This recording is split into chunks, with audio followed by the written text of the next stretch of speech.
That seems to be working a lot better. Alright.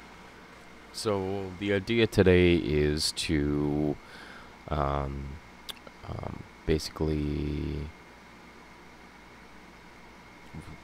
design three-dimensionally this penny die that Robert Lawson showed me. So I have a picture up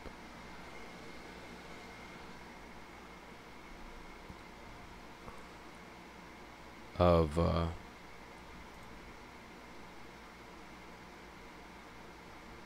thing here. There we go. I have a picture up of just some basic measurements that I took.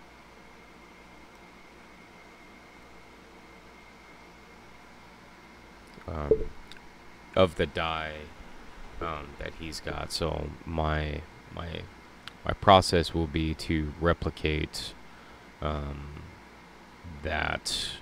die.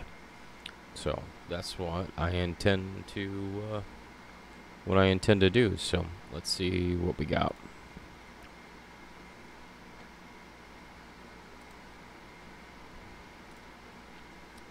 Suppose I should get this picture up so I can see what I'm doing here. Oops. Alright, let's see.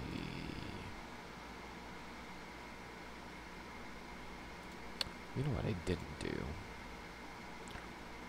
do?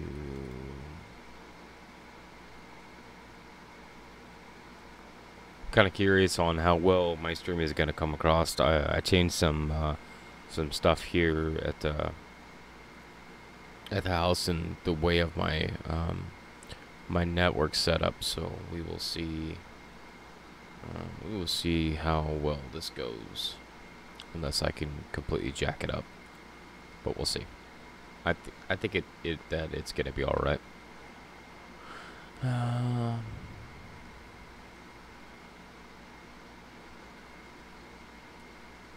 Sorry, I'm just trying to get some stuff loaded here in the back.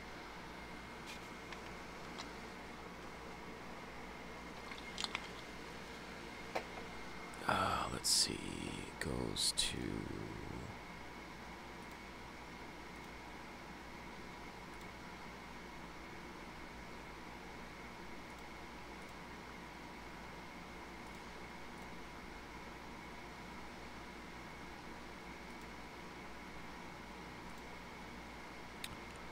Alright. I think that's going to be up, and so we will get right into it.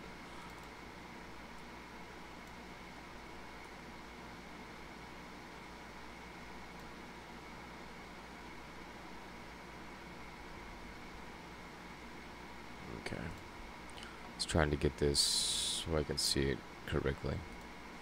So the first part is I'm going to make just the main section of the die, which is just a base cylinder.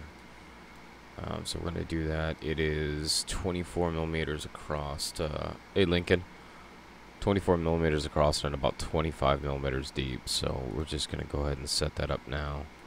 24 millimeters across. 24.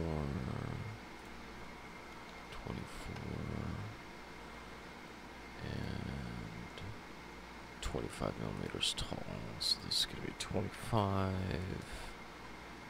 So that is the base of our cylinder. Now, for these edges, I left the sides at about 20, just because it's going to be a lot easier to line up the corresponding sections when I have these lines that are going down the sides.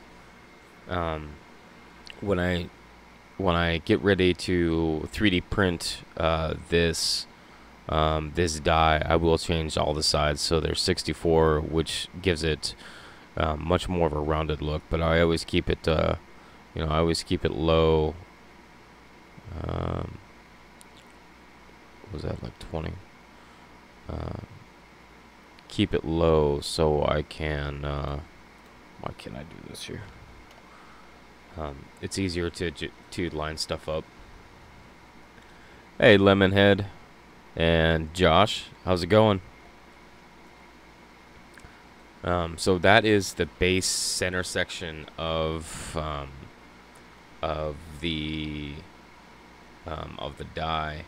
So now I'm gonna do the top two sections. Now this one is a little bit more interesting to do. It took me a few tries to figure out exactly how to do it. Basically, I'm gonna take this cone and so I'll be creating the on your screen the top section, the bevel um, that goes to the top section. So instead of just creating like a cylinder and trying to carve out a bevel, what I figured out is that I can actually change the top radius so that it's bigger. So what I'm going to do is I'm going to put this on top, and then make the top section where the actual die head is, and then I know the overall height of it, so I'll be able to adjust the height of this cone basically, to so that it fits the right the right distance. So I know that right now this is 25 tall, so this needs to be 25 off the top. So I know that this is right on top. This needs to be the same size as my bottom cylinder. So my bottom cylinder is 24. So both of these will be 24. So, and this is what I was talking about before, about being able to line these pieces up. That if I have the same number of sides, like I'll change this to 20, so that if I see that the lines match up, then I know that this thing is 100% lined up. Let me back up a little bit. So these lines right here, see how they match up from the cone to the cylinder, so I know this is lined up all the way around. So then when I put this all together and I make these completely round, I won't have any overlaps or any gaps or anything on either side. So that's the key. I know that this section is only 8 millimeters, so it needs to go down like that. So that is the bulk of what this part is. So now I'm going to put this off to the side. I'm going to make this other cylinder that needs to be it's about 10 millimeters and it's 19 millimeters across. So I'm going to go 10 millimeters, and then both of these need to be 19 and 19.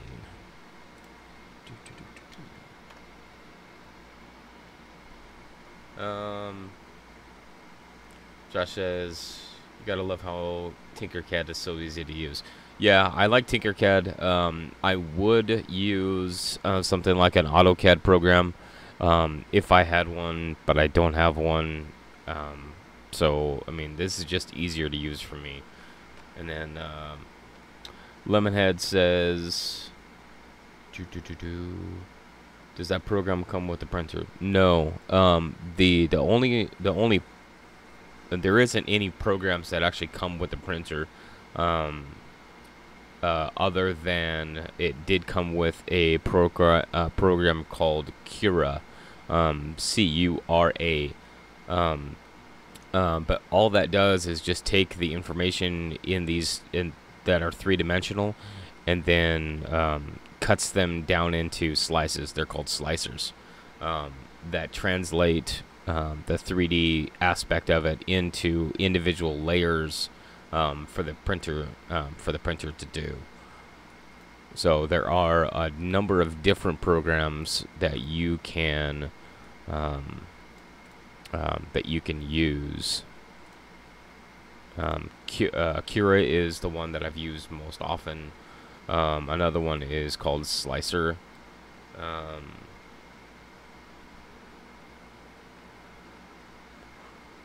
Um, so those are basically the programs that I use. Um, the biggest thing on the different programs is just being able to use. What am I trying to say here? Sometimes they produce the same thing only differently. So it just really depends on what you like to use and what works out. Okay, so I know that this is really offset and I'm not liking it that much. So I'm going to try to get this to get moved over so I can see what I'm doing.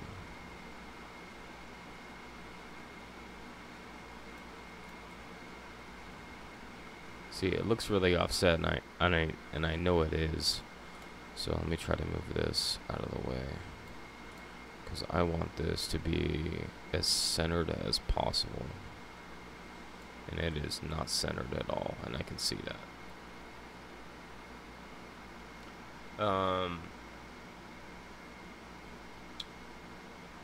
Lemon says, how's it been running since you fixed it? It's been running a lot better. I do have an issue on on some prints that it is not it's basically not spitting out enough, and to adjust that I have to adjust what's called the E steps. But I ran another test print on it last night on a calibration cube that is basically just XYZ, so you can see if you need to calibrate one of the directionals, and that came out just fine, just perfect. So I tried printing, it was one of the state things that I had come up with, and that also printed just perfect. So I think it may have just been a fluke, but I'll try printing something like this and see if it's just rotational problems that I have.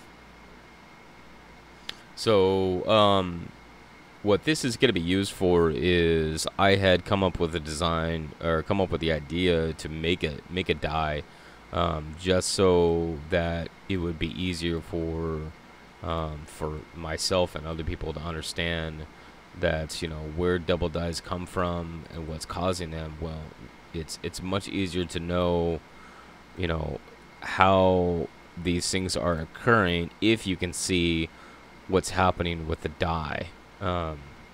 So Robert Lawson had seen one of the shows that I did, and he asked in one of his shows if I could design a penny die, because I had done a dollar die. So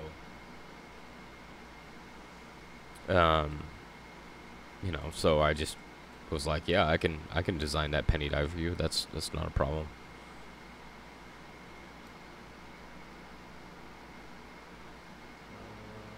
Got the program. I could design stuff and send it to you. Yeah, Element Head. If you want to design it, or if you want me to design it, I mean, I don't have an issue with that. It's, you know, it's just one of those things that I just hang out at home, and this is what I do in my free time. So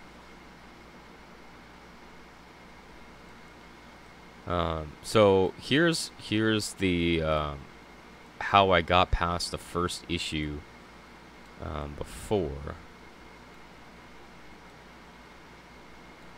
There's a little gap in there, and I can see it. It needs to get dropped down a little more.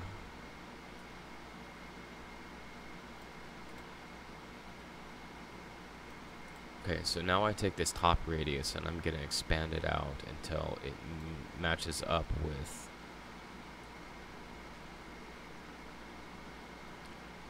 the upper one. So maybe we do 8.5, 8.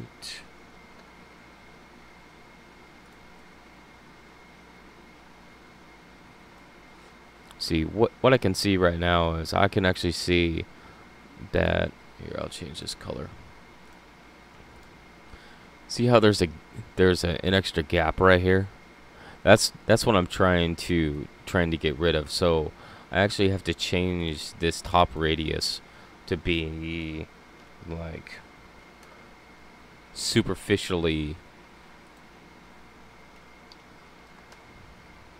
yeah, like that. Because now it's all gonna line up just perfectly, just like that. Okay, so this top section is only 10 millimeters. Okay, that's 10 millimeters. So this should be 8 millimeters. Yeah, that's 8 millimeters. So the bulk of this die is actually done. Now I just need to make the bottom piece. So the same concept is I'm going to use a basic cylinder. Now this cylinder, it sits on the picture you guys can see.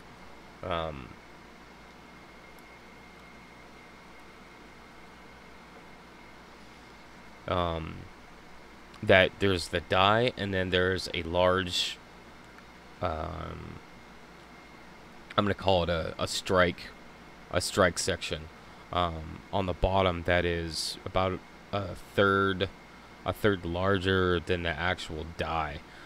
So that's the part that we're gonna make next. So I got a measurement of 9.5 millimeters thick. And this one is going to be much larger than the die, and it's going to be 32 millimeters wide. So the same concept applies, that I'm going to have to make this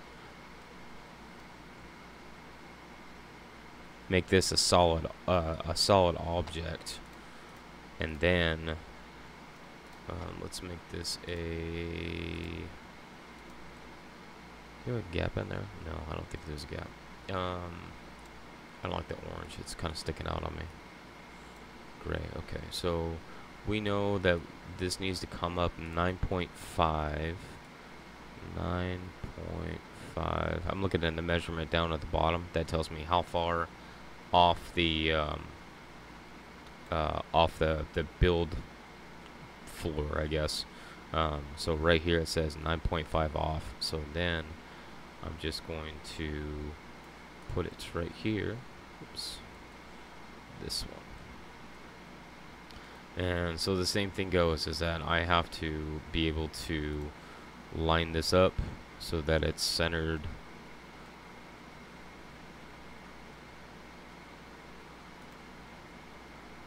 across the entire thing. See right here, it's forward too much, and you can see that the gap here and the gap here are different. So I'm gonna have to move it back. Oops, not that way, not that way. Move it back to like around there. And then this one looks pretty good.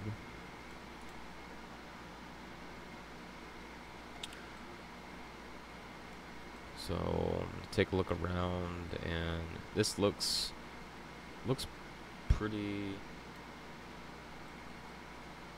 good, I think.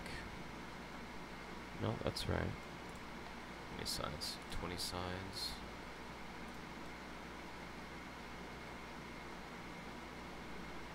What I'm looking at is I'm looking to see if these lines match up. Because if they don't match up and I'm looking at them directly on, then I know that it's off. I think it's off by a 0.5 to the left.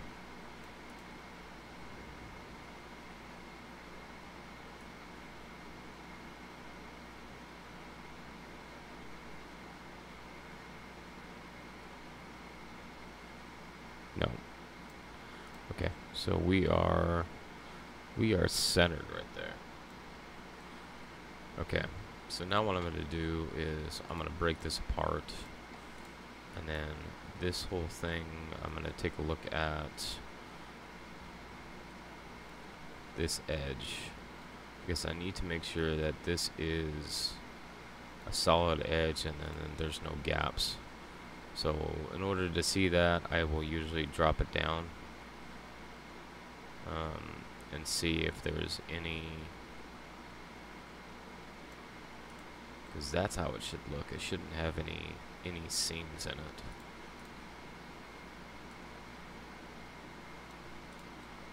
So, but I think it's gonna be just fine.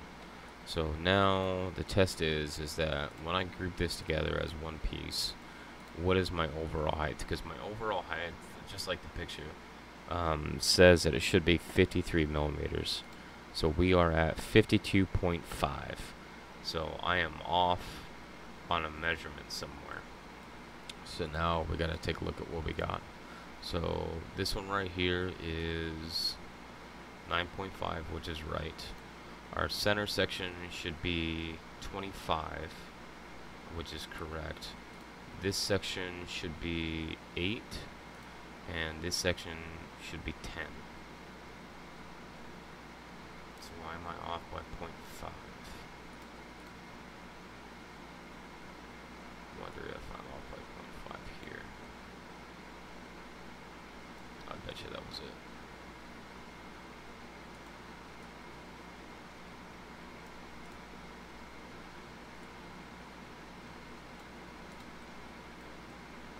That was it. My cylinder wasn't high enough. So let's do group,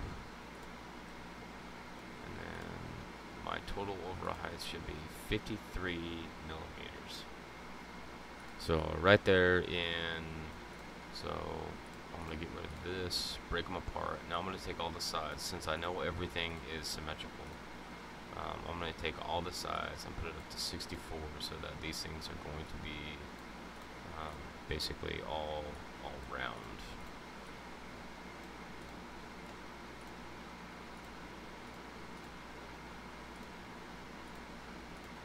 Make them all gray. Let's copy it off gray right there.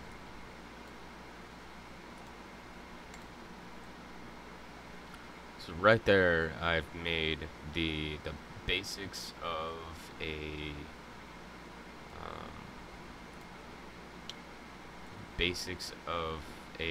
penny die. So, and that only took about 20 minutes for me, which I think is pretty good, only because it took me about an hour and a half to figure out this this cone as far as the top radius, because what I was trying to do before is take the cone and then put a negative block on top of it, which looks like this. I'll show you what I was talking about. What I was trying to do is have this big cone and then somehow get this negative block on top of it to basically cut it off, so that when I clip these two together, it cuts off the top. So this is what I was trying to do with like extra blocks.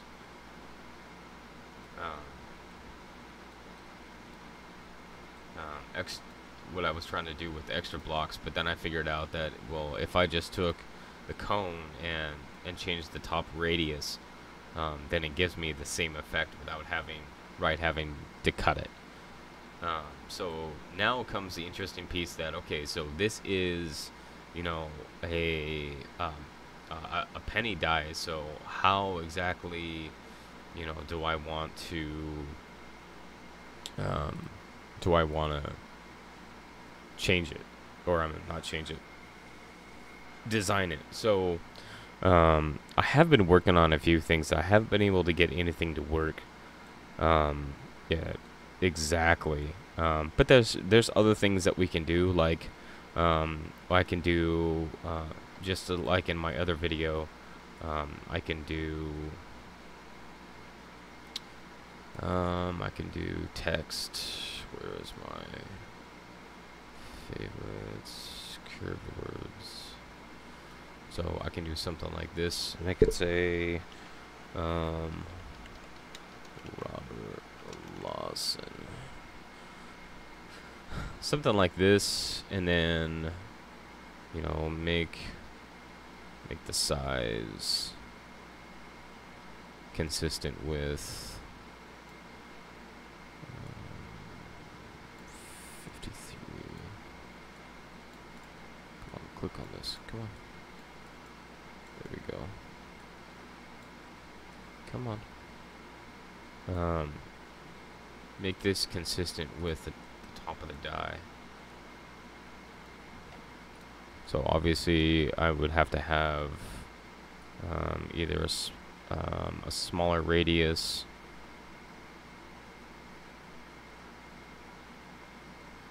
and then a larger arc, because then I could put it almost all the way around the top of this. So I know that I think my radius could be 19. And then my arc be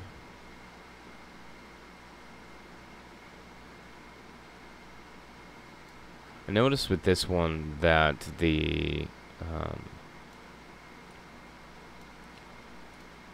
that if you take the arc and you put it on the ledge on the bottom. Oh yeah, I could do that.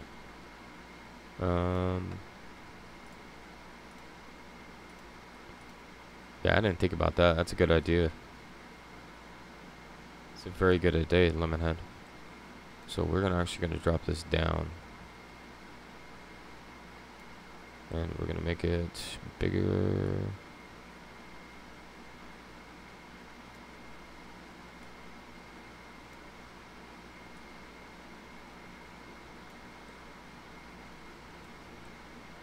So now I just gotta get my arc.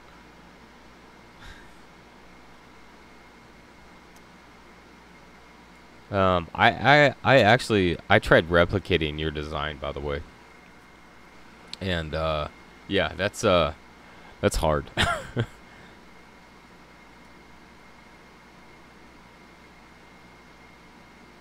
So I think I have something like that.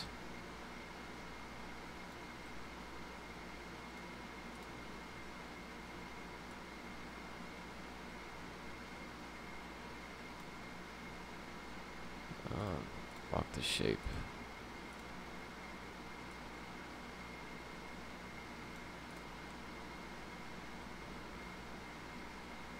See, the N and the R are overlapping because my arc is too big.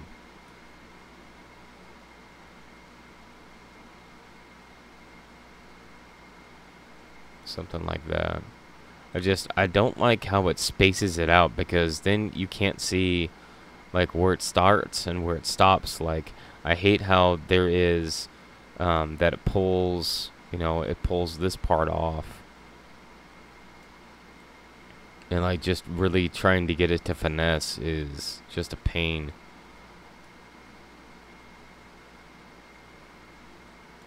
Like, I think this is off-centered. I think that's what my issue is. 20, let's try doing 30 and 30. Okay,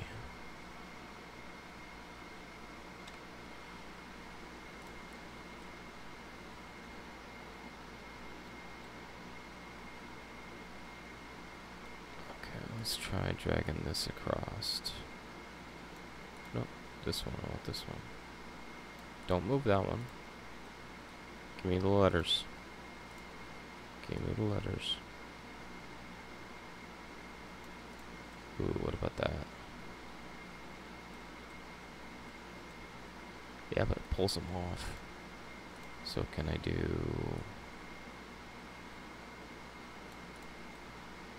Ooh, what about that?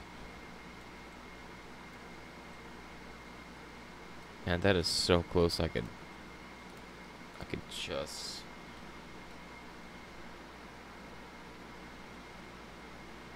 Actually, no, that's, is that all? Yeah, they're all on there.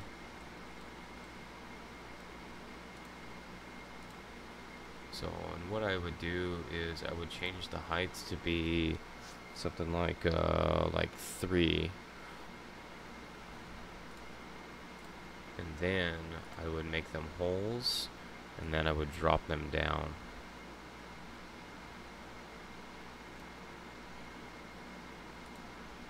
Because then when I put these things together, these are going to be gaps, like spaces. So if I put this together, Just like that.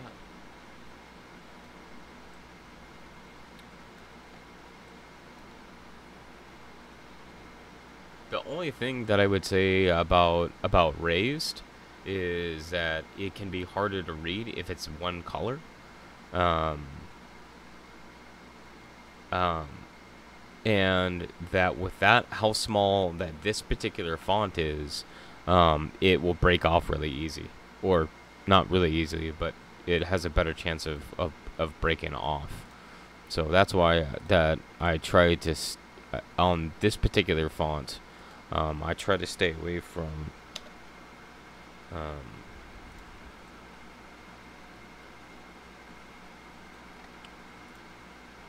see, one little thing by an extra space.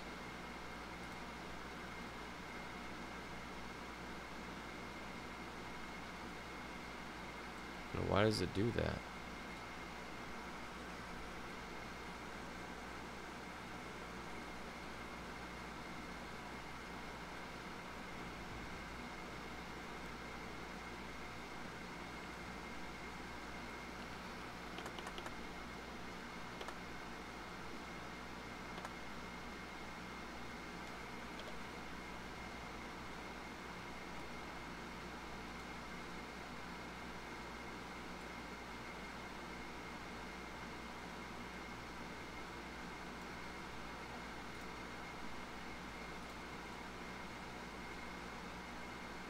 Because the one thing that I don't like is so you've got Robert on this side, and then this big space, and then Lawson comes around and almost touches it. Like, if there's going to be a space, it should be right here on this side.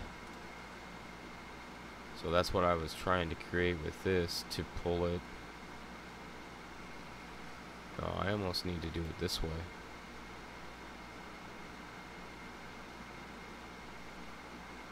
No, not that way. This way.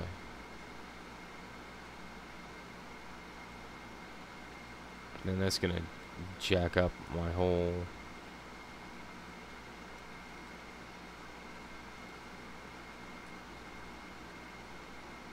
So you can tell that this gets this gets really kind of hard sometimes when you're messing with a bunch of different different design components. That this is, you know, this is not easy.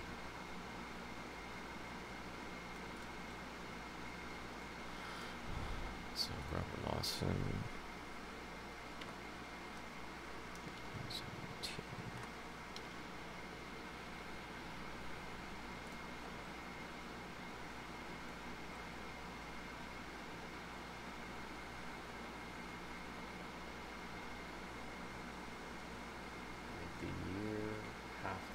The name letters. The only problem would be is that the way that this is built, and this particular component, it's all the same. Now I could put a second one in, but when I print it, it's all going to be printed in one color. Because I don't have a dual extruder head on mine. Mine's just a single.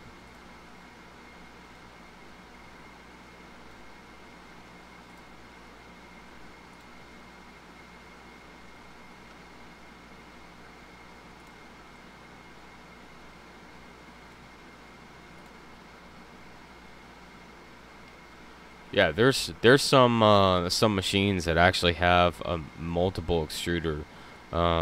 There's one that I would really love to get my hands on, and it is it actually has, you can put 3 different colored filaments in it, and it prints in full color. And I thought that was wickedy cool.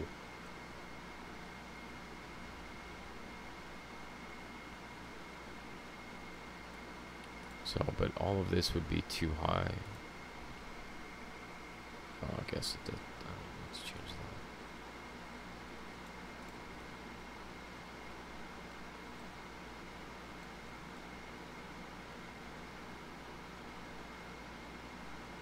Something like that. Yeah, it looks like that I have pretty good spacing. I may change the spacing a little bit on this just to get it a little bit more inside.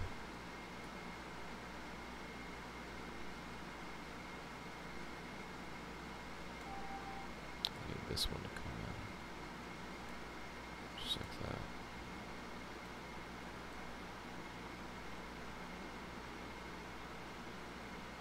Oh, that took it too far in.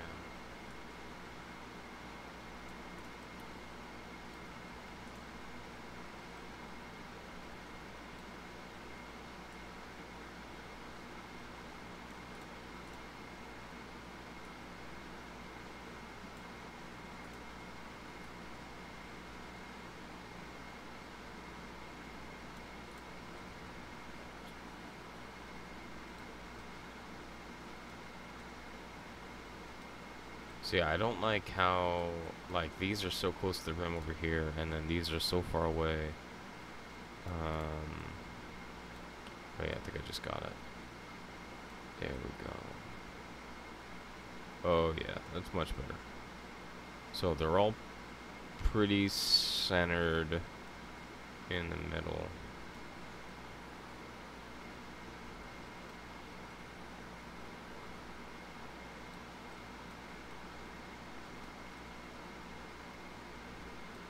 It won't.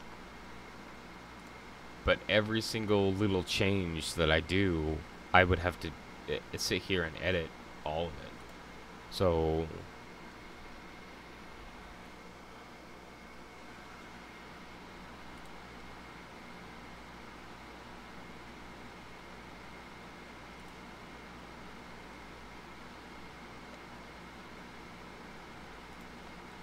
something like that.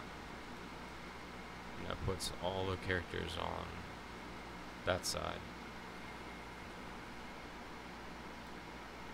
What was something like that? So it's Robert Lawson, and then on the other side we have 2018. Actually, I like this. I like this because on that side of the die is the Robert Lawson, and this side is 2018. So, and it all looks, it's all really balanced, at least to my eyes. Like, this could come up a little bit, but I'm not super worried about that. These are all sitting here pretty even. I don't like this text at all. This zero bothers me. What do you think? So the other thing that I was trying to come up with is I was trying to find either a gradient or something that I could use a picture of to create what's called a lithophane. A lithophane is basically a thin sheet of a 3D print. Now, what's interesting about the lithophanes is that when you put a light behind the lithophane, the more printed area, the more like the higher level it is, then that's darker. So, but you can actually get some really, really sweet pictures just based off of the height of your picture. So what I was trying to do was I was trying to come up with a decent basically lithophane picture of Lincoln that I could basically import into this program, and then put a cylinder over the top of it, group those together, and that would give me my negative picture, and then put that on the top of on like a die or a coin, so that basically I could make a like giant sized penny, so that if somebody wanted to do a like a coin class, or if they wanted to do videos about here's this, this coin, and here are the particular things that you're looking for, and be able to have something in a large format that they could point to and say, when you're looking at this coin, here are the individual things you were looking for, that is 2 or 3 inches across, and that would still allow me to do things like dye polishing on the neck of Lincoln, things. Yeah, make cookies, literally, yes, and they do have plenty of cookie cutters in those shapes, but then I could take that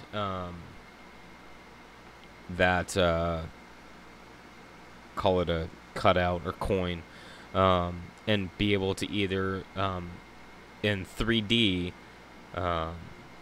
for the dye side of it, and say, so here's what it looks like when you stamp a coin, or like in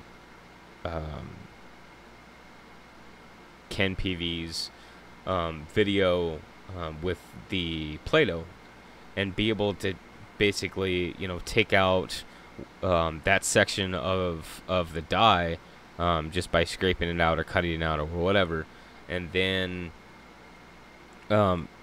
do it again, so that people can see, like, okay, when they have like dye abrasion or over polishing on the dye, here's what it's doing for these coins, here's what it's doing to those coins, so people can actually see what's causing those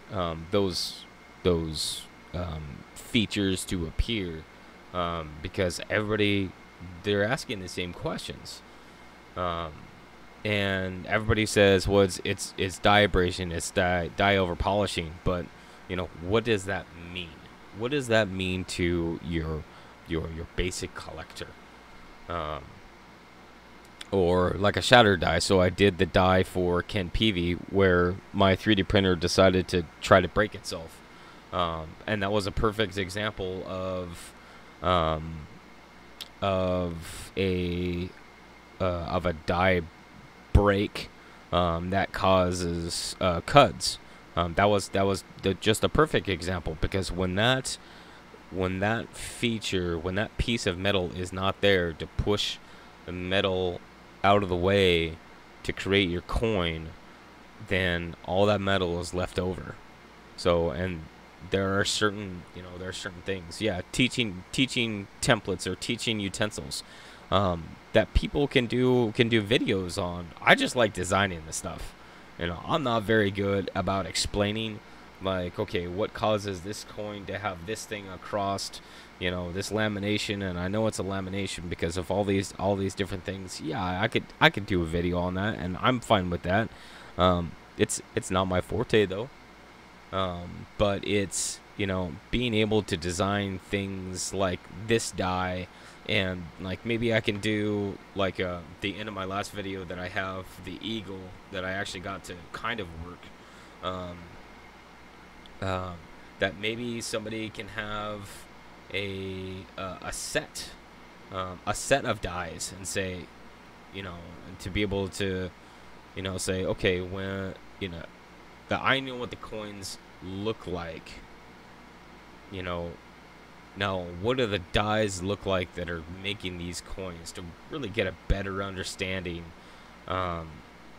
of what's causing the coins. Because I think that the teaching of people to actually show them a better understanding of the dye aspect of what is happening to the dyes, that people are gonna much more understand why these coins are coming out the way they are. Because we know that we've been in the forums, and everybody has the picture of the 1969 machine doubling that says, oh, this is doubling, this is the double die.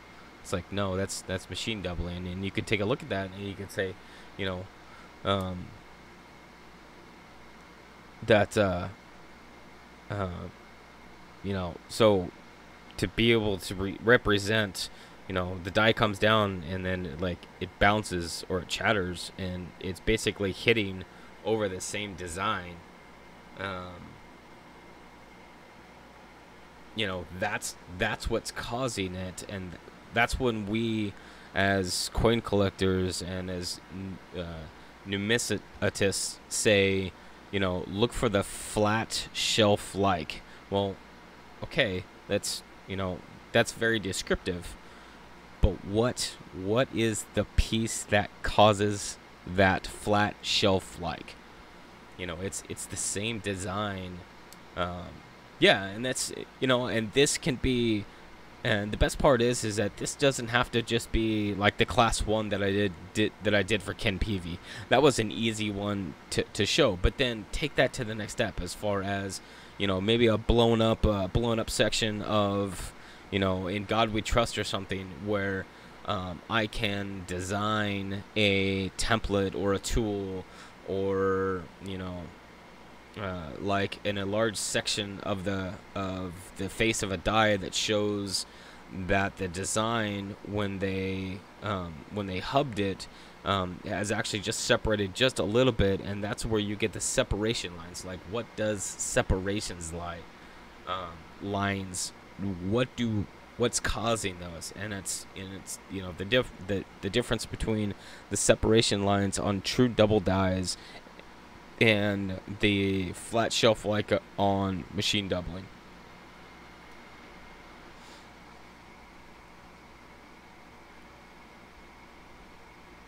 And I think, I mean, and Ken has talked about it, you know, bunches of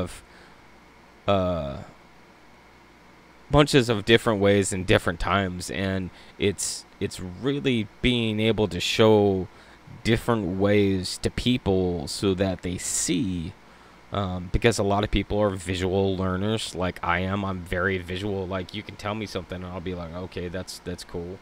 But if I see it and if I do it, you know, that's where it works better for me, because then I know, you know, okay, this is what's causing this.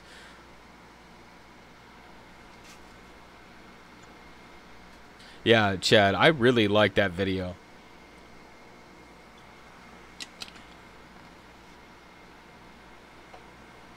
I'll turn that die and center a CJ logo on that die. Yeah, actually, I have the dies that I sent to Ken Peavy are actually the ones that I made originally. But there's other things. There's other things that we can do about, like the stars. The stars on, what is that, the Captain Bust, I think.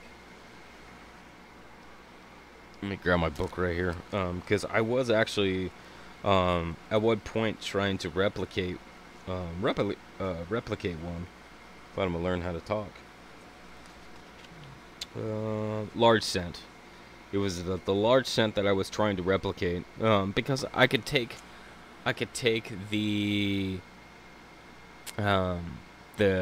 die and basically recreate the die that struck those coins, and show the stars and the doubling on the stars, and be able to show that either three-dimensionally, like what I'm doing now, replicating a die for Mr. Lawson, or being able to, you know, to really do anything that I want to do, whether it be, you know, making dollar dies or making $half dies. Like, the best part about this is that I can, you know, as long as I have a basic construct, like just the rough measurements that I was getting on Robert's stream from this I can make this as long as I have the specifications. So the dollar die that I did, I actually found those specifications on, there was websites from, I can't remember where it was at, but where they were showing like the different processes of making the dyes, as far as dye polishing. I think they were making proof dyes or something like that, and um, they showed a picture in there that actually had basically a CAD drawing of one of the dyes. And I was like, that is perfect. That is the exact specifications um, of the dye. And I'm like, all I have to do is recreate the dye and then put a design on the back. And the thing is just, it's beautiful. Like, obviously in this format with the nozzle that I'm using, take into account that I'm using a 0.4 millimeter nozzle on my printer. Now, you can get all the way down to a 0.1 nozzle.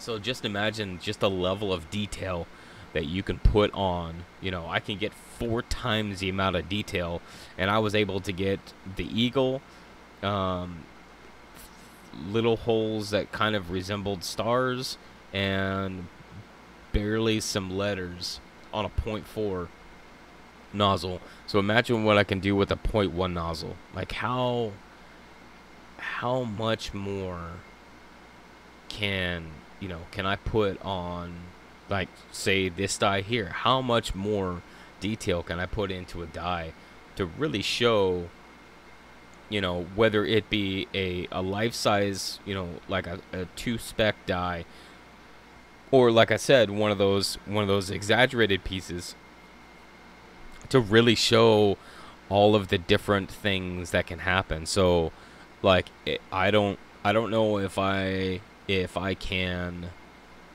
do separations lines on like, say, a double die, but maybe if I did an exaggerated piece, that I could do that, because it would basically just be in the sense. I'm gonna put this together, push this off to the side.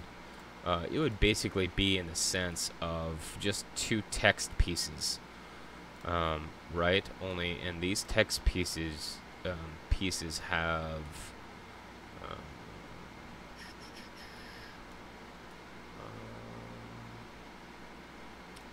not extrude height, but I need to delete this.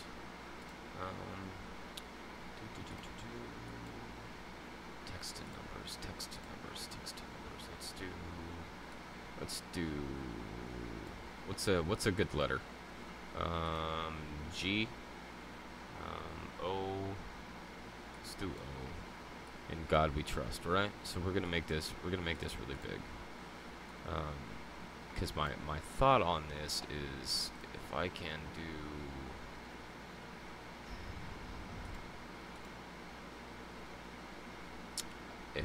do, because ideally, that if I rounded the edges, which gave it a radius, and then those rounded edges, and I just did this, this line right here would be your separation line, and that's something, that I can show. Here's your offset, like on your 1936 double die, but on just like minor doubling, like looking at big examples of that stuff, that this line right here would be your separation line, and be able to look at that and be like, okay, so here is your difference of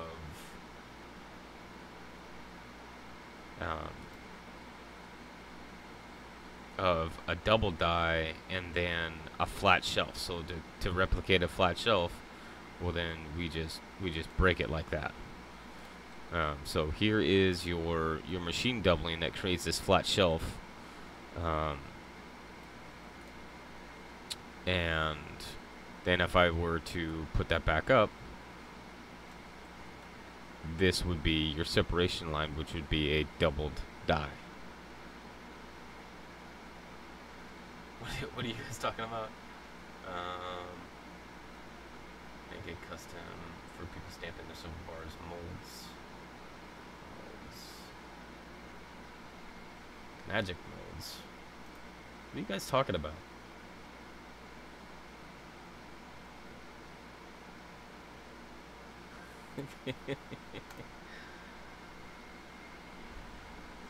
So do you see where I'm going with this?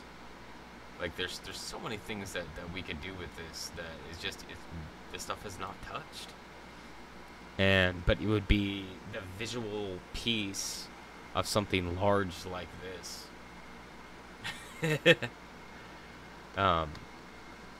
Large like this, so that people can see, to really understand what's going on.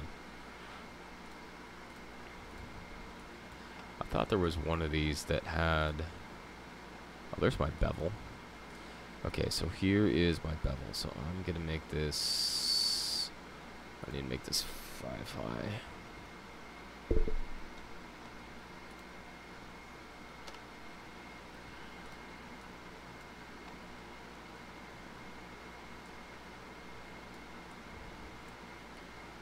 So here's my bevel. So my bevel on...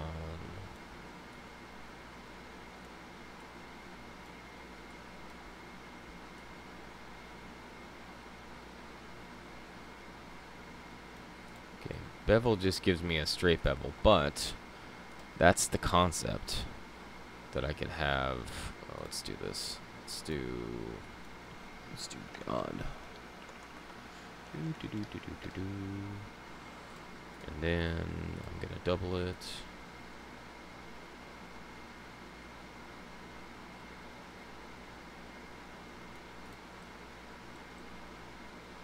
So this would be at a very exaggerated form of a double die, with the actual design being doubled. But then if you have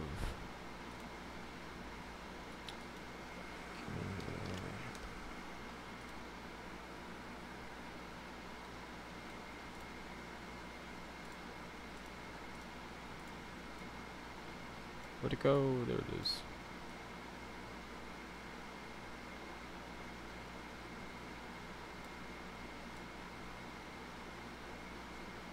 Because ideally, I think these just might be too big to do. I mean, if you wanted to look at it close, it would be basically this gap, even though this is highly exaggerated, but this gap right here, it would be your separation line. That is the thought. So this would be much easier if this was rounded. Hey Trace. Two colors.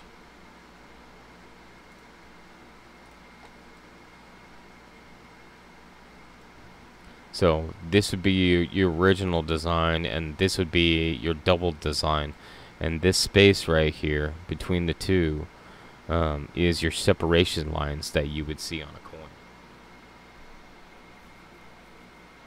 So, but this would have to be like a rounded, not just a straight bevel, which only takes into account the corners. But well, unless.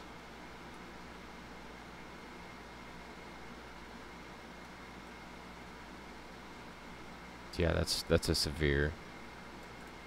It's a severe bevel.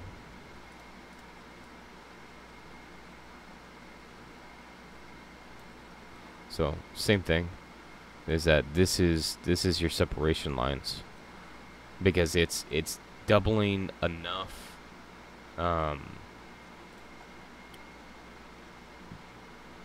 Offset enough where it actually shows separation lines. But then you also have the extra thickness as far as doubling. So for the extra thickness, so we have our regular design, and then you have you know, just this little bit extra thickness, which is also double die.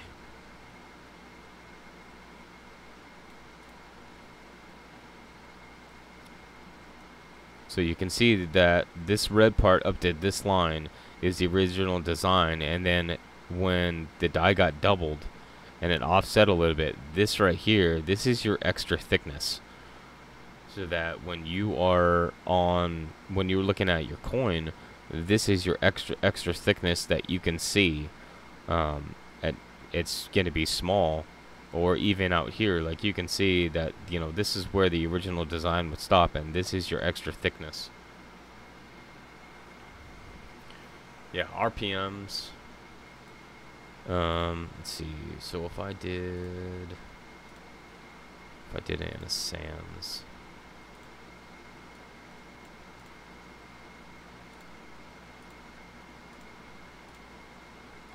So an RPM would be, I hate these bevels.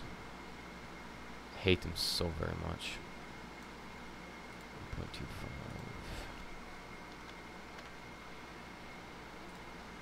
So now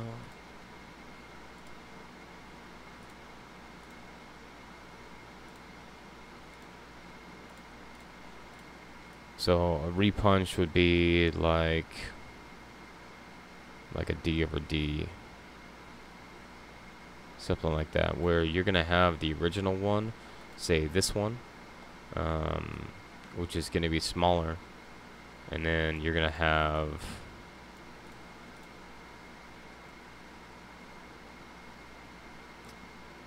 and then you're gonna have the one that got punched in the second time because it's deeper, because it's gonna go through this original one. So you're gonna see the vertical bar inside, you know, inside your, you know, something like that. Or you can see like a D over S. Wonder if we could do that. So D over S, because you would see the bottom of the S and then the top of it as it came over the top, for an over mint mark and OMM. Or, you know, the opposite, that you could see, you know, it could go, because the one on the nickel looks like,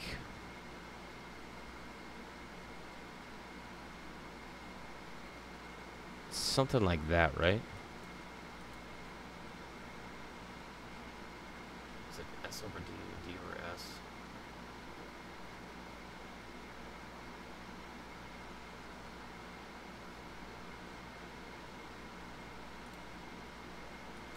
Oh, yeah, like D over horizontal D.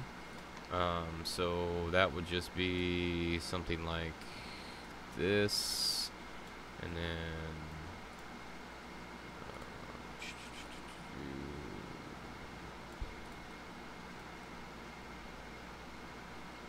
something like that, where you would see like the crossbar.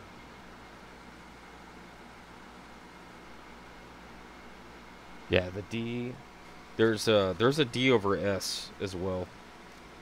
I want to say it's a 54.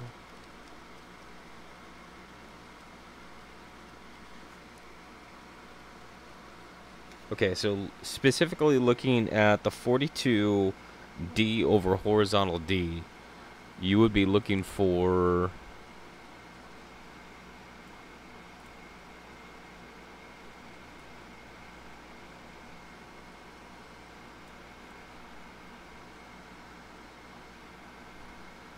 that.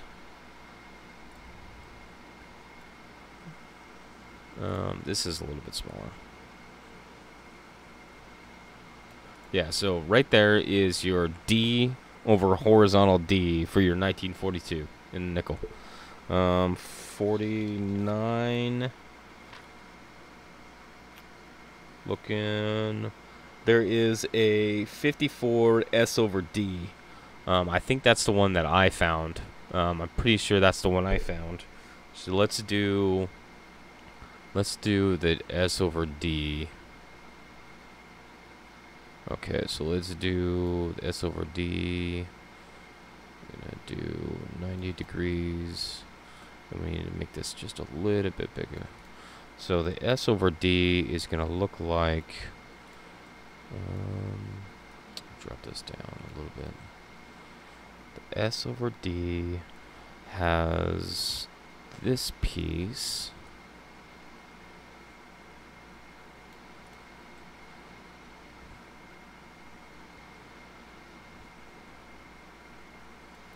It's gonna look something like that.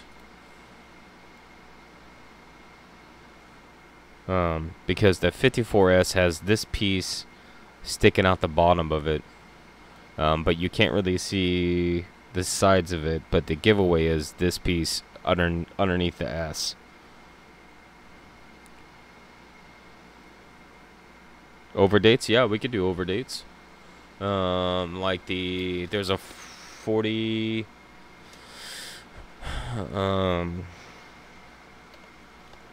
42 over 1.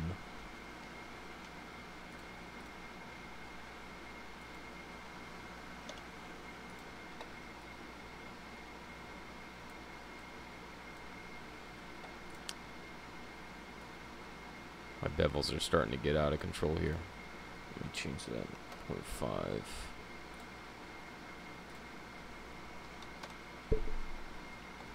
So on your mercury dime, with your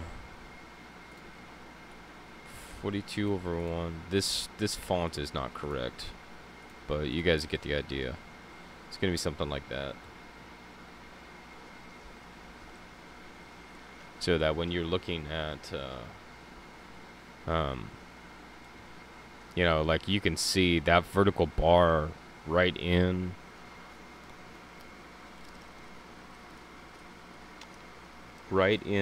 the middle of the two. No, sorry, I'm off. Hold on. So the 42 has doubling on the 4, but the 1 is over here.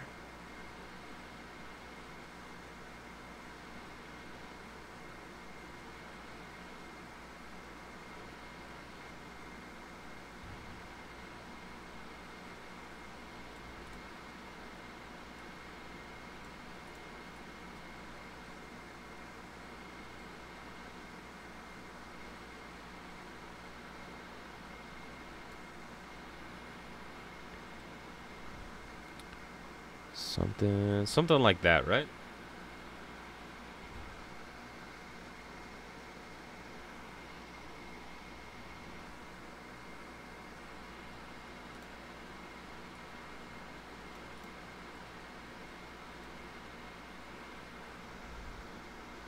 Cause I'm looking at my red book, and they have some pretty decent pictures. 42 over 41. And you can see the 1 just slightly above on the 2. It comes straight down on, but this one comes out more. So it's more like this. This is not the right serif for it though. But it's gonna be something like that.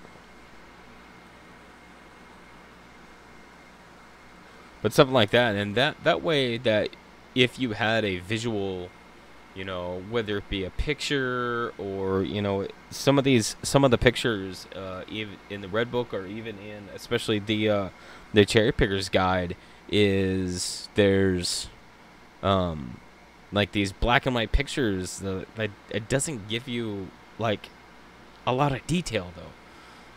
Yeah, you could go get the books that have the full colors and everything like that, but it's like, for me, I want to know what, you know, I know what it looks like. I can see the pictures with my eyes. I know what it looks like, but what causes it? And that's where I wanted to come up with something like this, like this is what you're looking for. And when you're looking for like the overdates, it's like there's going to be a difference you know, in the height of these pieces, because you know the one was there first, and then they struck the, you know, the 42 into it.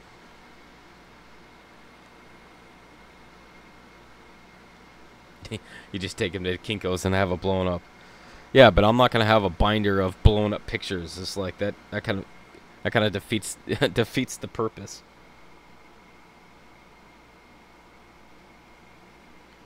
But I mean, there's these things that we talk about, um, in in in sense of coins, and we just say, oh yeah, that's an overdate. That's a, you know, that's a repunch date RPD, or an RPM, or um, like, you know, all of these different things that, yeah, you could go through and you could read, the list of all of the different terms and what they mean, and but it doesn't really give like a very good understanding of, okay, but what, you know, not everybody learns by reading just words. Like, where are the the points of, you know, of just something like this picture right here, um, is 10 times better than what's in the red book, because that shows me, okay, that's your overdate. Like that picture right there, this is what you're looking for. You're looking for the one it's on the front.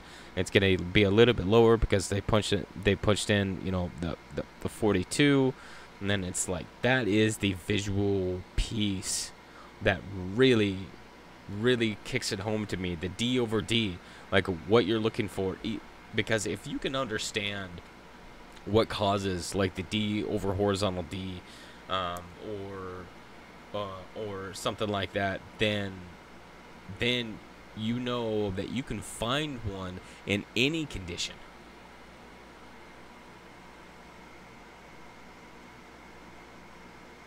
You have to study the minting process. I would agree, Lemon, but do you think everybody is going to study the minting process? Not that there's anything wrong with that. I mean, don't get me wrong, but not everybody is going to take the time to study and understand the entire minting process. This is, you know, this is just you know, without going to the mint and learning everything about the entire process, and you know, it's a little bit something extra, something easier for, that people can learn from. At least I think, if they want to get good at it. Yeah, that's if they want to get good at it, though.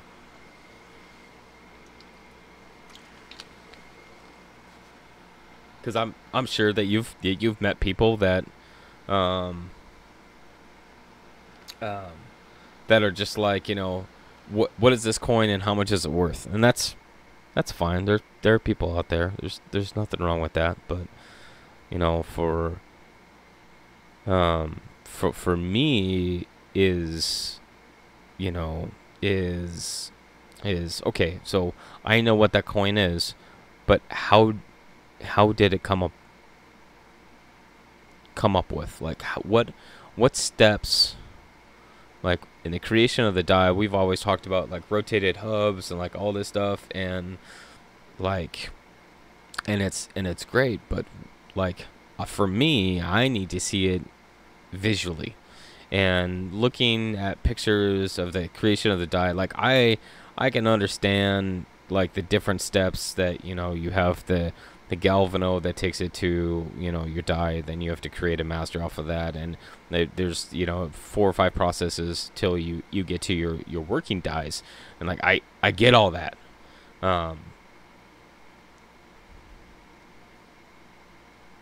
but take that to a consumer level. You know, come up with something simpler. Yeah, I know it's not mechanical with the RPM, um,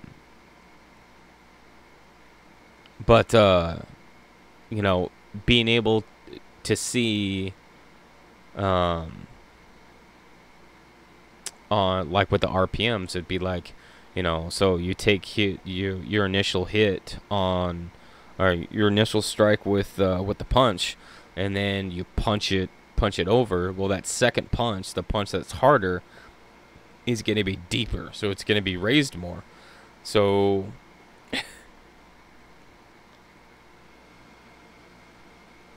you know, taking that understanding, and you know, like, I mean, we could design a punch too. We could design like the 79 broken punch.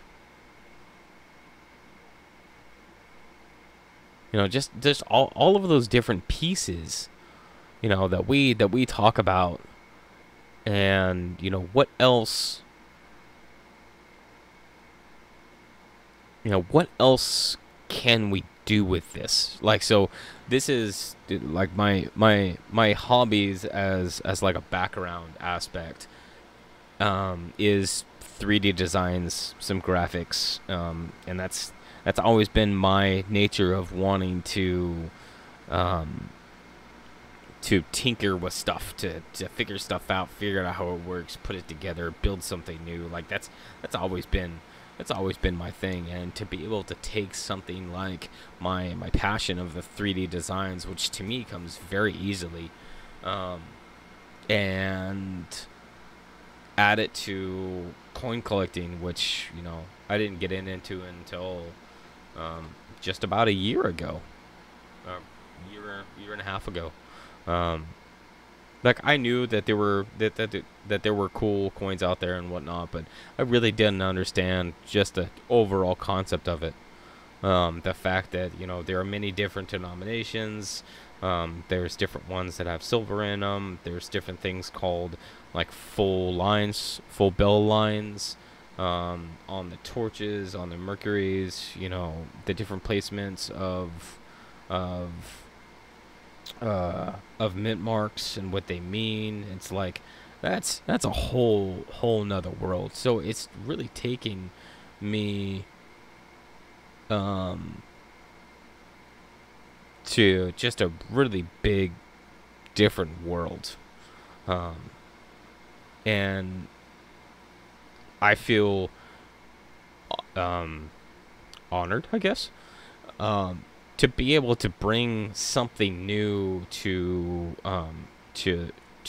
coin collecting. So the 3D state printouts, for the acrylic holders, something like that. You know, that's, to me, that's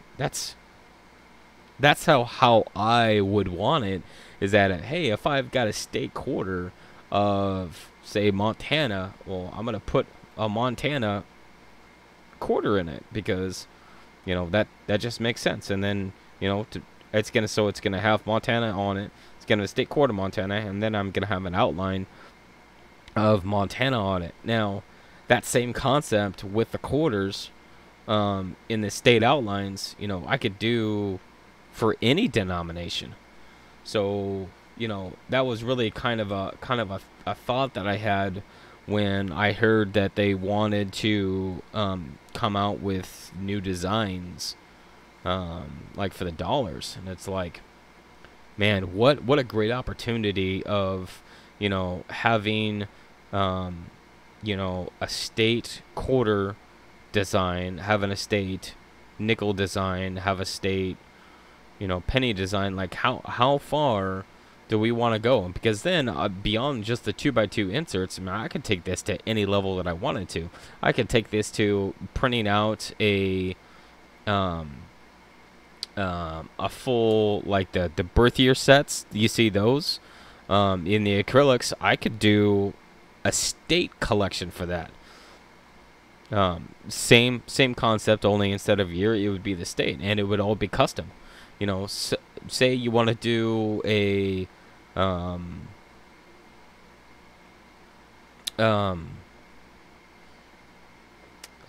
say your state that you were born in, and your significant other state that you were born in, and then maybe the state that you guys live in now, like something like that, where, you know, with the state quarters or something like that, so that it would be, you know, just there's all kinds of different things um, that that that we could do with this, and it's just, you know, finding, finding the people that want these things. That's my issue right now. And I know that that Lemonhead and I have talked about it a little bit, and it's just like I'm not that great at, at promoting myself, because my my forte is the designs. How do I take, you know, figuring out how to take a picture, and then creating a lithophane height map out of that, and then importing that into this program, and then being able to take that layout, putting it on a cylinder, and creating a negative out of that, and then flip it over, just so that I can have the raised design that I wanted to begin with. Like that's, dude, like that's like 7 steps just to get one aspect. And but I'm gonna figure it out, and that's the thing, is that I will figure out how to do that, and I will be able to figure out an easy way to do it. So then, I can, whether it be the plastic coins, or making molds for silver pourers, or anything like that, where I can custom design, anything, any kind of coin round thing, and people can use that for anything they want. Like, because otherwise you would have to make your own mold. You would have to, mill it, shape it, get it, custom made or whatever. When, a lot of this stuff you can, as long as you have a template, you can make, you can make it yourself.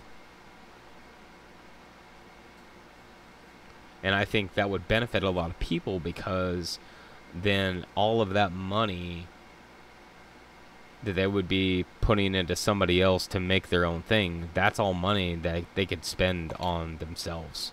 And that in turn is going to make everything go better. I just like designing. That's my thing. I just like doing it because it's fun. Not because I have a need to, or that, that it's what I strive to be. Like, I just like doing it. I think it's fun. I think it's a lot of fun.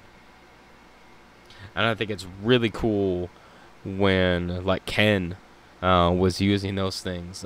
That was just perfect. I mean, it just worked out so well that I was like, I gotta figure it out. I gotta figure out how to do more of these.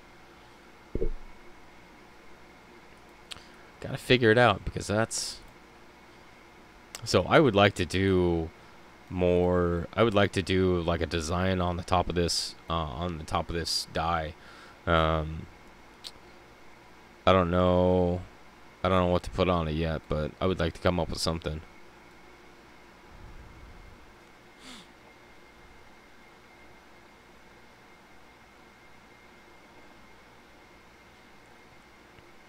Yeah, and like the best part is like, I just do this for kicks, and if I could figure out a way to get paid for it, then heck yeah, I'm all for that. I got a full-time job. I work 50 hours a week, and this is stuff that I do on in my spare time, just to hang out. And there's not a lot of things that I have to that I have to stress about, just one day at a time. And that's what I do. And this is a really neat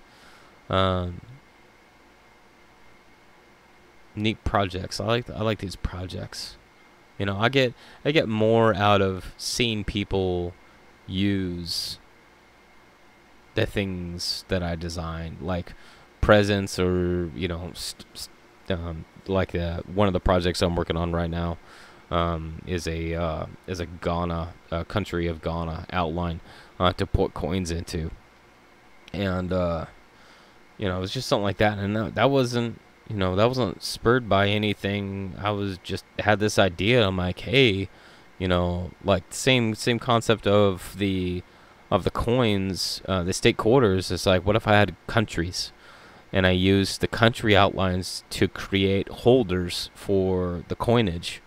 I was like, well, if I could figure out how to do, how to bring just a plain outline of a country into a three-dimensional state, and be able to import it, say, like into Tinkercad or something like that, then I could create all of the holes and the depths, and be able to test out, make sure that they fit and everything, prototype design. Well, I could do that with any country. So that's kind of a back shelf thing, but it's definitely in the realm of possibility. It is literally the same concept as what I'm doing with the state quarters.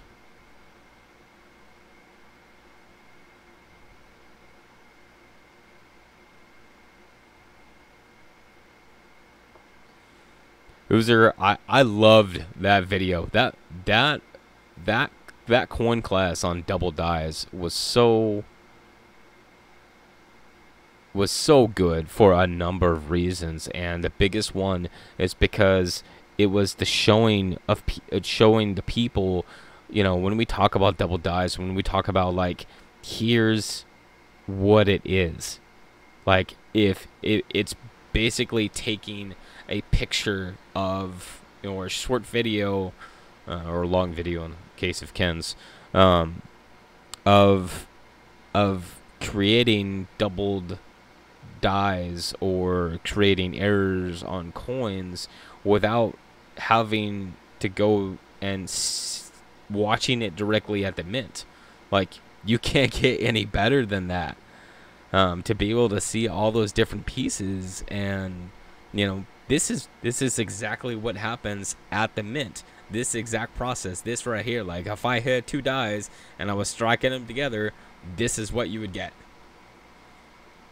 And it's just so cool to see that, to see that process hands-on, visually. It's like, taking the two dies and just striking them together and be like, here you go. Like, this is it. When you have that double die in your hand and you see the process, it's like, now I get it. Now I get it. And that's cool. Yeah, satisfaction. Satisfaction that what I'm doing, that what I like to do in my free time, just ideas that I get in my head, that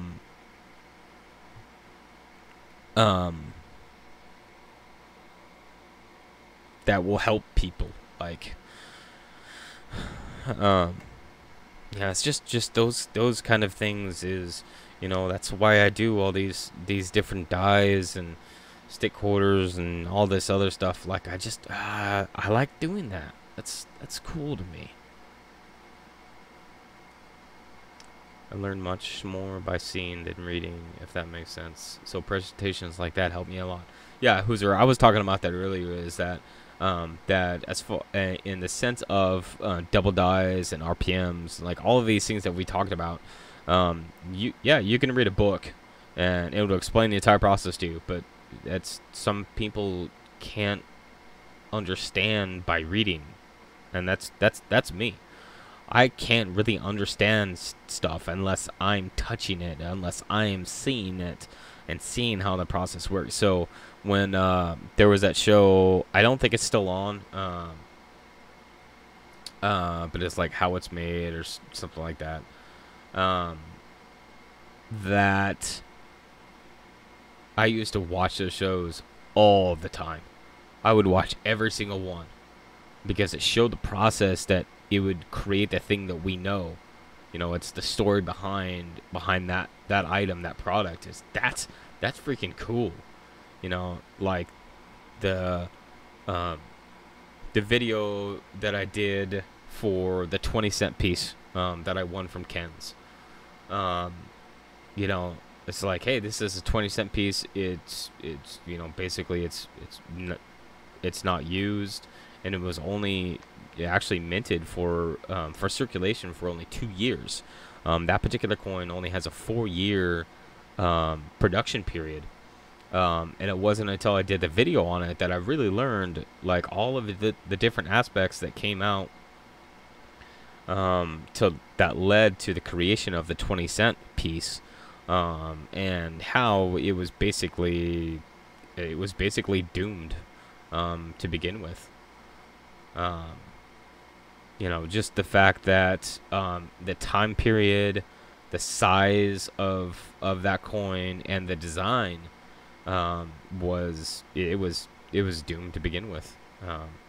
So if you guys don't know what I'm talking about, go to my channel. I have a video that is the 20-cent piece, where I show you the entire history of the 20-cent piece and what led to its creation and its downfall. It's a really interesting. Yeah, the 20-cent piece is the best hype coin, and it is cool. It is cool to look at, and there are so many other things that, you know, just a little bit of difference in the coin can mean so much. You know, why are the S mints in, you know, in the pennies? Why are they so much more? Like, why is the 1922? Why is the no mint mark, or, you know, no mint mark, or weak, weak D? Like, why is that? Why is that important? Well, because there was only one mint that minted 1922, and that was Denver.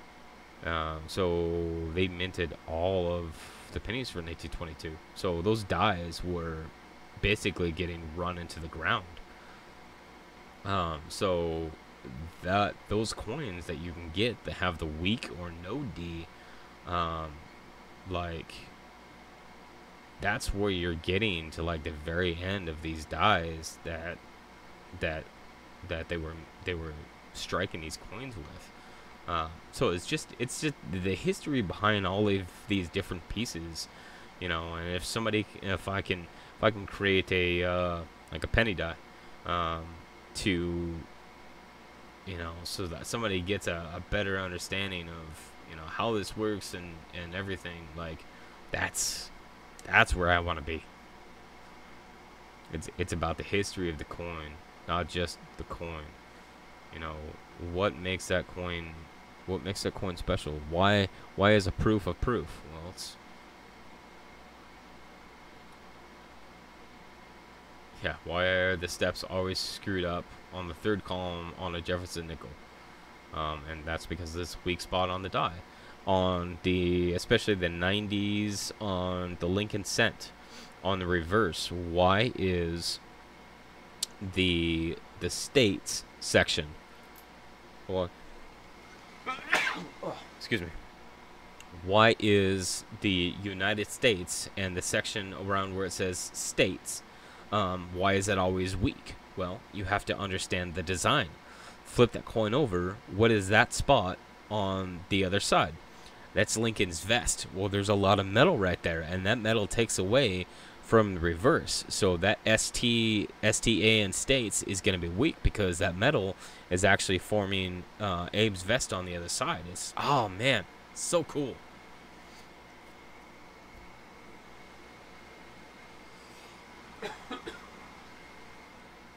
So it's all these little pieces, you know, that go into the history of the coins that I just I just find so interesting.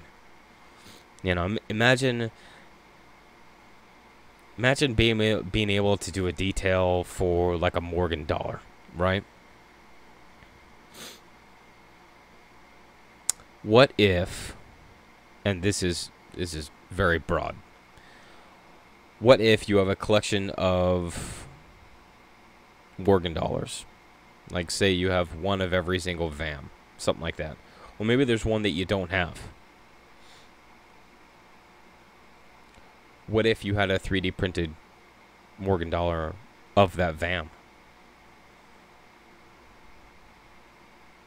Like, I don't know if that would appeal to some people because it's not the coin.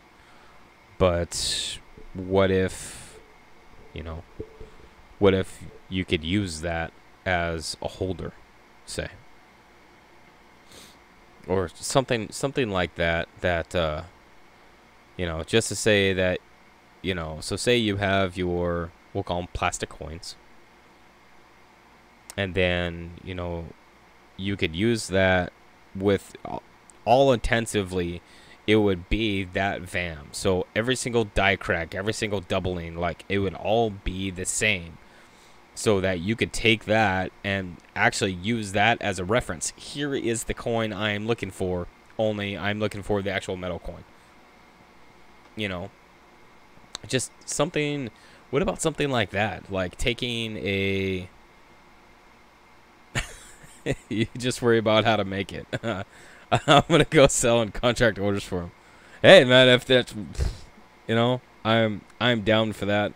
If I can kick a little money on the side, then I'm all for that. You know, making making large versions of the Jefferson nickels with the steps and everything, as a kind of like a key to, okay, here's what you're looking for. You know, these steps have to all be there. There can't be any lines that go across the steps, otherwise it won't pull the full steps designation. You know, just something like that. You know, but these are all ideas that are just floating around in my head. You know, I haven't even started to come up with these. But the thing is that, like, I can do this. This is easy for me. So it's one of those things. You just got to make the prototypes. Yeah, I just got to make the prototypes. And that's, you know, and that's why that I'm really working on these dies. You're almost done with the one on the screen. Yeah, that's why I want to make these dies, that if I can have, you know, like, I know that this would be the shape of a penny die, and I know that I already have a shape, the specifications for the dollar die. Now I just gotta find, you know, the other dies. So if somebody is watching this and they have the other dies, nickel, quarter, those kind of things, and you can get me the sizes, the specifications on them, then I will design the dies in 3D so we can print them out. Dude, I wouldn't even be able to put a price on that right now. I really wouldn't. I can get you a price on a rough estimate as far as what it would take in materials, but I gotta have the other dies. So I would absolutely love to get the specifications on the other dies, and I would love to make a set that is the dollar, the half dollar, the quarter, the nickel, the dime, and the penny, as far as a complete set of 2-spec dies 3D printed.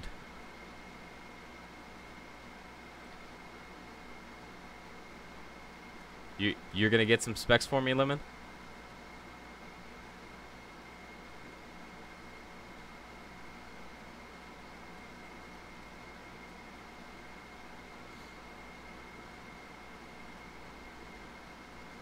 So, but now the question would be, is that, are we talking just a plain die like the one that I have here, or the full detail, knowing that I would not be able to get the full detail of some of the designs.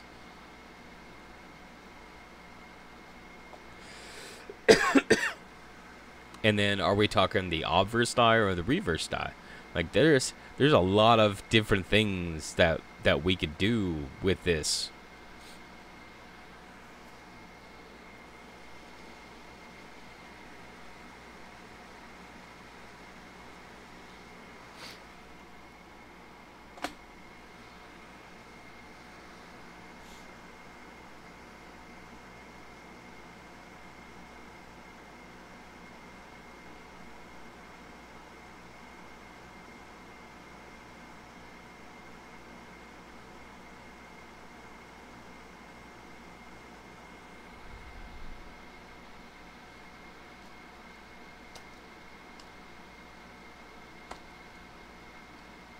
Yeah, I was thinking that if I could have even a basic design, or like what you were talking about earlier about like a logo or something like that, that it would be, it would be, you know, 1 cent, or something on the top of the die, and it would be, its corresponding die.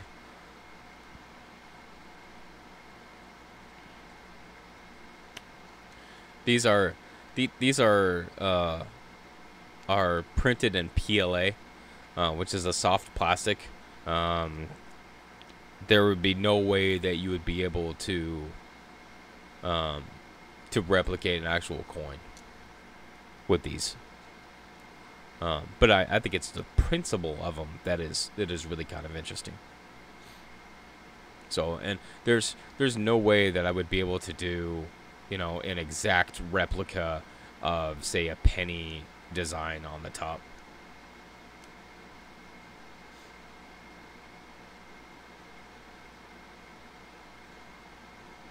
You just need to put penny, dime, etc. on top. The design can be figured out as the orders are being tracked. You don't want you do it simultaneously. Oh. So as far as Robert's die, what are we gonna put on for that? We're gonna put it on the top.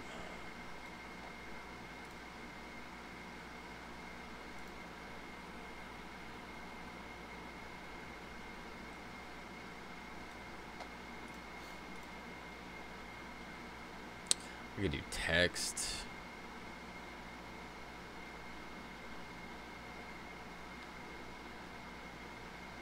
It doesn't have to be exact to work for what I've been talking about. Yeah.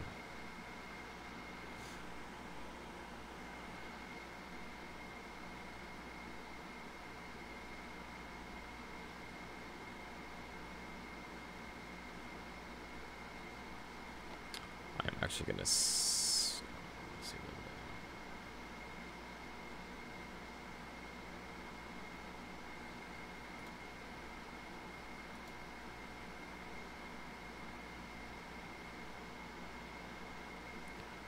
so I'm gonna minimize this right quick.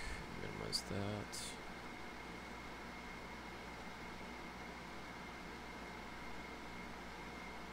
On top, getting me an exploded view of the coin, like a pie of a circle. Put in his initials. Yeah, because then he could actually, what's really neat about this is, based off of the design, you could actually have, or we could actually put in his initials or text or something like that, and he could use it as a stamp. So I have seen that as well. Robert Lawson. Penny die. Where is it? Lawson. It's under Lawson. It's under L. Penny die. There it is.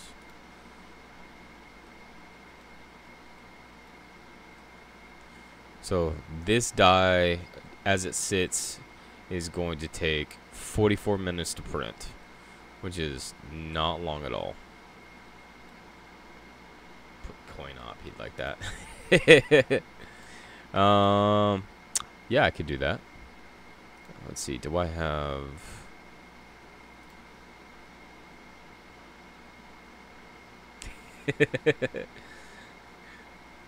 Cookie cutout, finger paint, stamp for kids. Yeah. So we could do. Let's do text. I'm gonna do. Put this away. I'm gonna do coin op.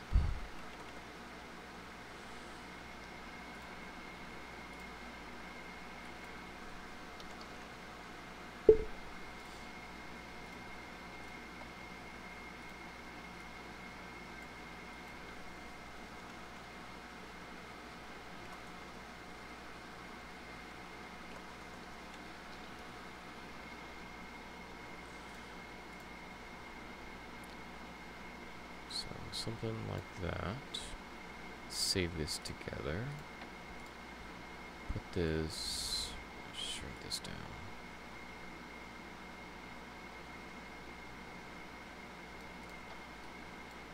Because then I need it about that big. And then this gets flipped around to 180. So this is 35 tall, and I know, or 53 tall. So 53. So this needs to come up to 53. Oops, it's too big. It's too big.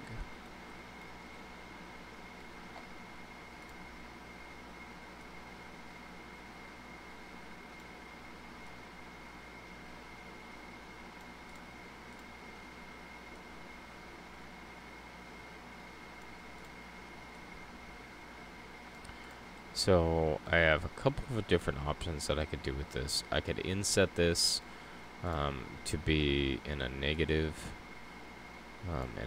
space.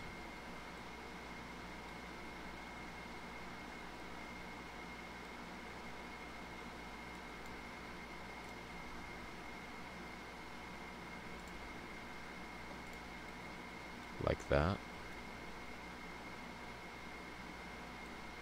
So that if you actually took this and did a stamp, this would be whatever color that you used your stamp on, and then the letters would be white. Or I could have it raised a little bit, and then only the letters would be the stamp. So, and I think their logo is dark.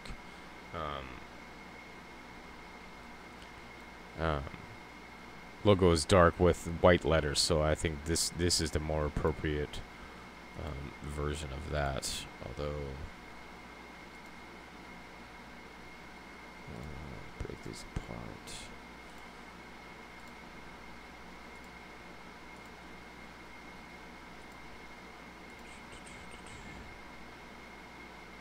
Serif, what is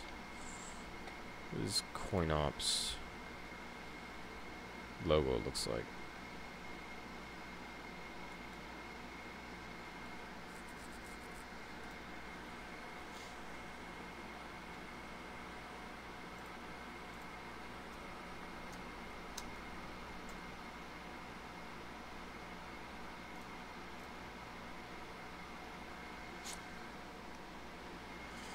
Looks it may look perfect to you, but it's gonna bother me if it's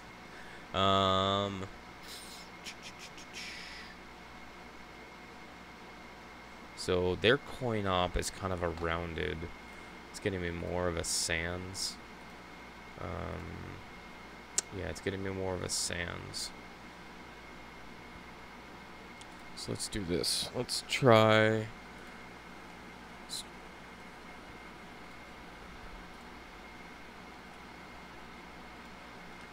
So coin is in lowercase. Coin is in lowercase, and this needs to be sans. Yeah.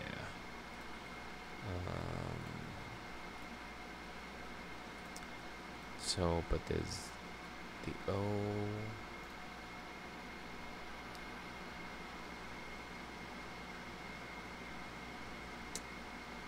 How much faster is the best printer they're going to make? Going to make that? It's not necessarily a speed thing. I mean, yeah, there are printers that can go faster than my setup because mine is one of the more basic ones that you could have.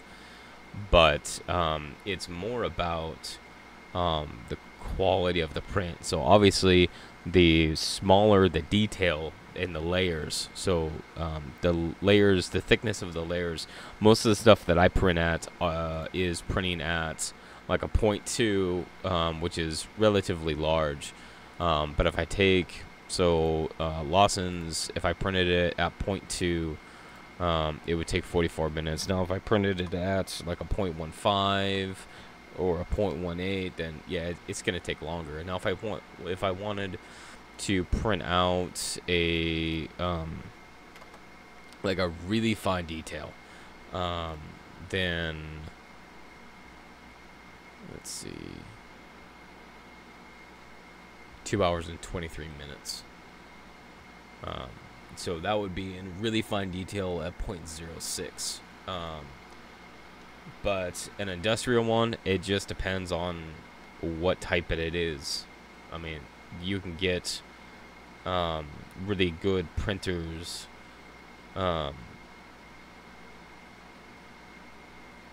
Not necessarily, no. Some of it would be a little bit faster, but not significantly, because it's the same process. You do have printers that that are constructed a lot better, so you would have less failed prints and better quality.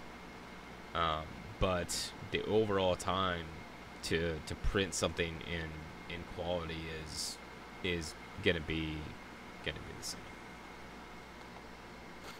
So I'm gonna take this coin and I'm going to drop this square on it to get rid of this little thing here.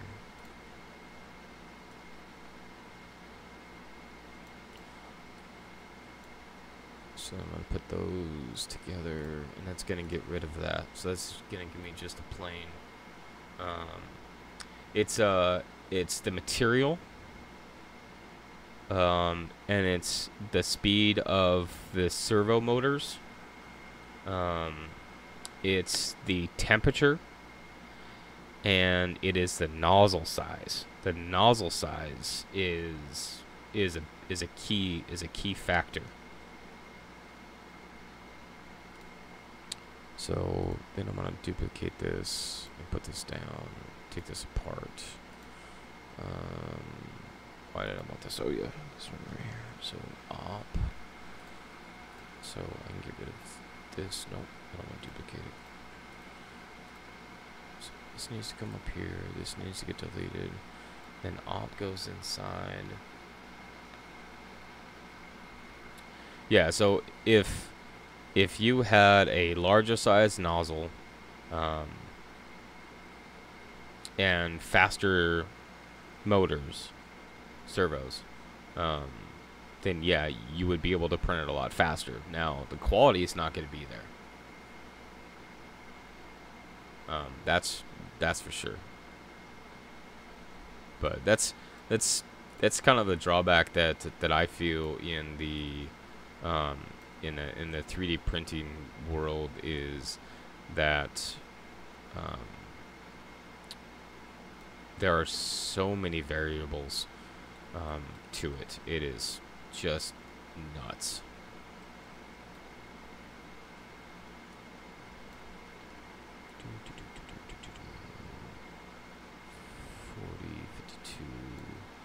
Let's do 50 and 50. So then I'm gonna take this.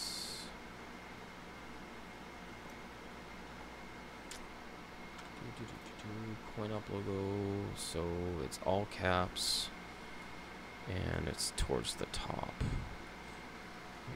So put this down to 5. Back.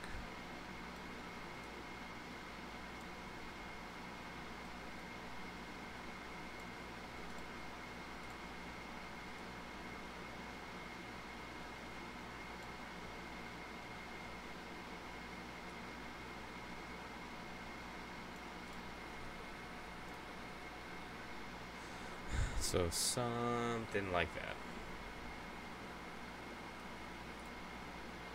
So this I need to take apart. This needs to be a circle. So I'm going to put these two together.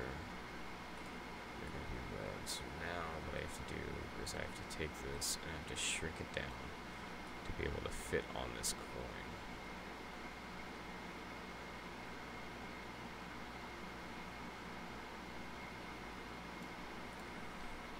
Check.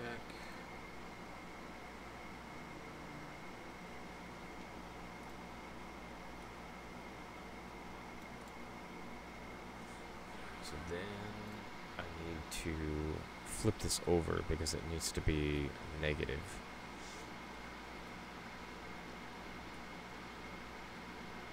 Oops. Wrong way. I'm going to flip over this way.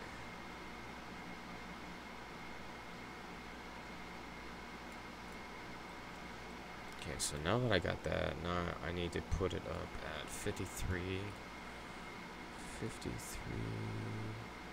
49, 53 top.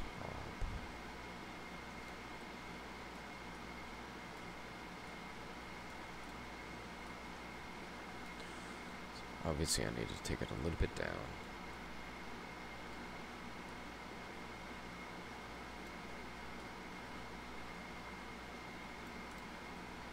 And something like that. So that doesn't need to be that tall. And it can be a negative.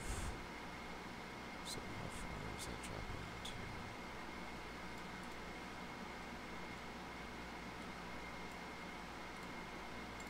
About this section, because these are kind of left up there.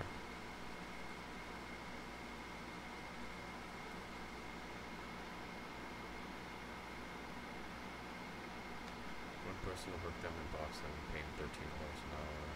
A few months' wages, $2,700. You can pay me to do that.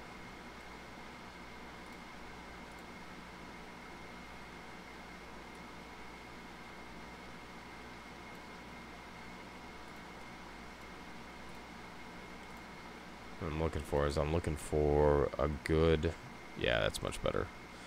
So these things aren't so tall, and they would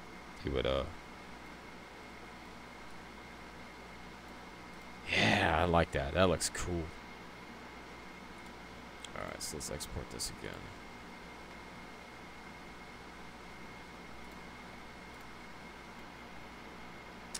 $58 minutes. Uh-oh. That my stream stopped for a second, so I don't know. So it's going to take just about an hour to print this out as this is. So I am going to go ahead and start this.